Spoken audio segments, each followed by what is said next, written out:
It is Sunday night. It is the Anthony Cumia Show. And you are you, I am me, and we are together again. Isn't it nice? Thank you, everybody. I do appreciate your support. Happy Mother's Day. I definitely want to say that to all the wonderful mothers out there, the moms. Jay Mohr, who is a very funny guy, comedian, and good actor too. That guy, he had a thing that I caught on. What the hell was that? It wasn't Facebook, Instagram. It was on Instagram, and it was about Mother's Day. He was on the phone. The video starts. He's on the phone, and he's talking to his mom, and he's telling her like what's going on in his life, and he's got his little puppy with him. He's telling his mom about the kids and what he's been up to. And then he just stops. He puts the phone down, kind of goes, I wish I could tell my mom those things. It was like, oh, Jay. Oh, Jay, you got me. It was like, wow, that was a good one. And he's such a damn good actor that I didn't even see it coming. You know, if somebody was a crappy actor and they're talking, hello, mother, how are you? And then, by the way, my mother is not on the phone. I certainly wish she was. But Jay pulled it off, and it was, what do you call that? Poignant? Poignant? It was, it's the new Jay Mohr. I got to get him on the show. Jay would come on. What the hell haven't I thought about that? But he's a good guy and a good actor. So he got me with that one. It's like, because if you don't have your mommy around anymore, it's things like Mother's Day. You go like, oh God, I don't have that anymore. So you just, your sister, my sister, will go, happy Mother's Day, Dawn. But, you always harken back. I guess that's good. Unless you don't want to be reminded. Some people probably miserable. Glad their mom's gone. But this probably isn't the best day to bring that kind of stuff up. I don't like Facebook when they put the memories up either. I don't like that. Facebook memories. It's like, oh, right, that's my dead cat. That's wonderful. Kind of didn't want to think about that today. But there it is in all its glory. But, yeah, happy Mother's Day. Definitely to all the moms out there, and hopefully you had a great little day. My guest here this evening, he has a show here in New York City on WABC Radio, I believe Sunday nights, 5 o'clock. I'm a big fan of his. He's been through the ringer. You want to talk about lawfare. You want to talk about the justice system being abused and weaponized against somebody. This is your poster boy right here, the great Mr. Roger Stone. What's up, Roger? Anthony, great to be with you. First of all, congratulations for the extraordinary success of your hit show on 77 WABC, the most powerful, influential AM radio station in America today. It is, right? The cream rises to the top, Roger. Don't we know this? I love being on before you. It's great.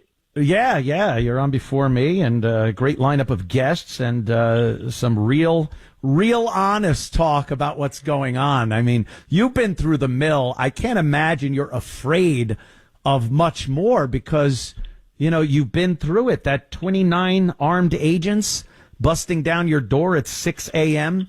with, of course, CNN right there to capture it all. That's got to leave you with quite the bad taste in your mouth for our government. How do you continue to want to do good and make a difference in this country when the country has screwed you so? Well, the real irony, Anthony, of course, is that long after my trial, long after the president recognized that I was prosecuted not because I did anything wrong, not because I broke the law, but because I refused to testify falsely against him.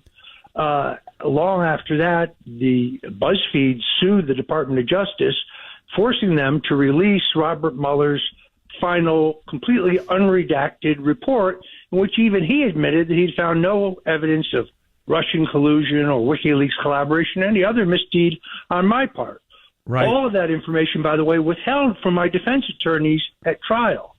So I feel exonerated, vindicated. I want to talk some Nixon with you because I know you are a Nixon aficionado. You knew the man, and I think he's great, and I want to talk about his vindication. Roger, I know you knew the man, Richard Milhous Nixon. I was a big fan growing up. I was a Nixon kid. I just thought he was great. I sent him a Christmas card once, and he sent me one back. It was all stamped, from the White House, and his signature was stamped on there. But I saved that thing for years. I was a big fan. What do you think these days, having seen what the government can do, what the media and the government together can do, Hollywood, I mean, all the usual suspects that can destroy people's lives? Do you think us seeing that has given us a little more insight into what was done to Richard Nixon?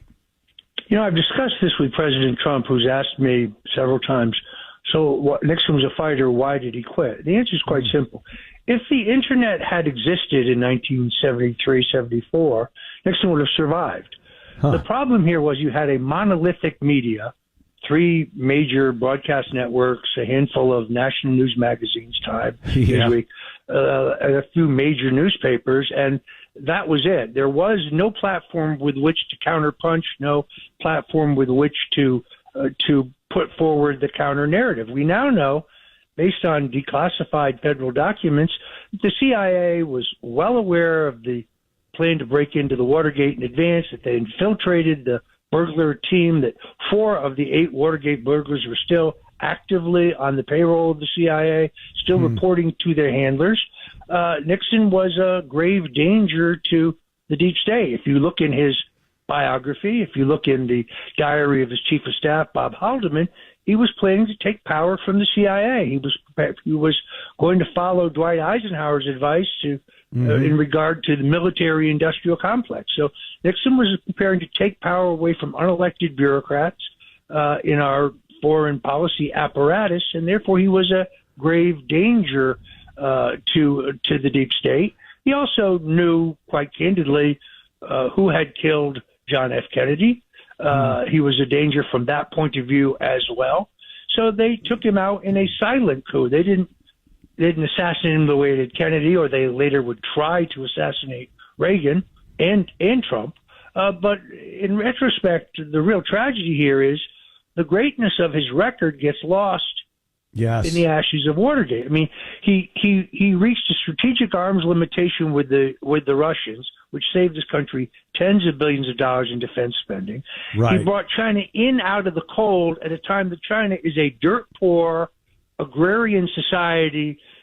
Few Chinese have indoor plumbing. The rural areas have no electricity. They're not a military threat to us. They're not an economic threat to us. He plays them off skillfully against the Russians to get a strategic arms limitation agreement. There's no way for Nixon to look 30 years down the road and see that Bill Clinton is going to give them most favored nation trading status and sell them our top military missile targeting secrets. This is what has made them the danger they are today. Nixon ends the war in Vietnam. Nixon desegregates all of the public schools without incident or bloodshed. Nixon does away with the military draft. Nixon gives us the 18-year-old vote.